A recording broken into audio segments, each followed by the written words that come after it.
Good afternoon. Welcome to the Midday Mull for Saturday, the 18th of December. With Robert Murray McShane, we're continuing to read through Revelation, today chapter 9, where it speaks about the continuing plagues of God being visited upon the earth in judgment for the evil. And it speaks about a swarm of locusts being released to come and do battle with the earth. And we're told the locusts looked like horses prepared for battle. On their heads they wore something like crowns of gold, and they had hair like a woman's hair, and they had scorpion stings in their tail. And back when I was at school, another Christian tried very hard to convince me that these locusts, this was a description of Russian attack helicopters. I wasn't convinced, and I'm still not. And I wonder now, that was in the height of the Cold War. Now, 35 years later, where Russia's no longer in the ascendancy, the Cold War is over. I wonder if his interpretation of Revelation chapter 9 has changed at all. But as I was thinking about it, reading Revelation, it's a little bit like when I listen to two people speaking Dutch to each other.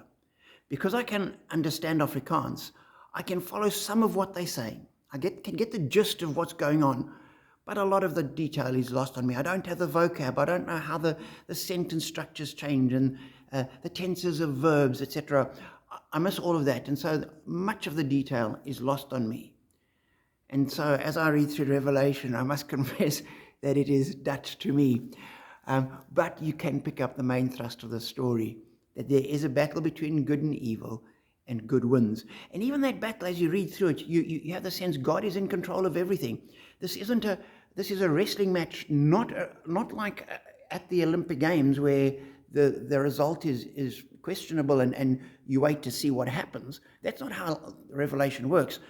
It's much more like WWE wrestling, where the whole thing's scripted and you might not know what's going to happen, but there are people that do, and the end is no surprise because that's the way the whole thing's supposed to go. And that's what Revelation is like.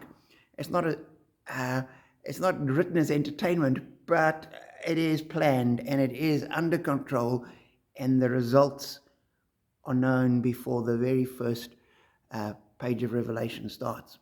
And one of the things that struck me, and in line with this, is when I read verse 15. John writes, there are 4 angels that are being released to come and bring destruction on the earth. And we're told, and the 4 angels who had been kept ready for this very hour and day and month and year were released to kill 1/3 of mankind. And that struck me. They'd been kept ready for this very hour and day and month and year. They were ready. They were prepared for this time. And God knew exactly when that time was. It wasn't a surprise to God in any way. The hour and day and month and year, God knew beforehand. And so for me, that's an encouragement. As we go through life, COVID has taken us by surprise. And the spread of Omicron variant is another surprise. And we wonder what's going to happen next. We're surprised. God isn't. And in our daily lives, things happen, and we're living, having to trust in God. But we can trust God knowing His will is being worked out. And so we can pray in the Lord's Prayer, Thy will be done. Not that there's a battle between God's will and Satan's will. God's will is being played out, and that's what we want to be part of. So be encouraged as you go through life that, as with Revelation, the results are in God's hands. The result is sure. We may not know. We are still struggling day by day. But ultimately, God is in control. And for me, that's a great comfort. I pray it will be for you too. Be blessed.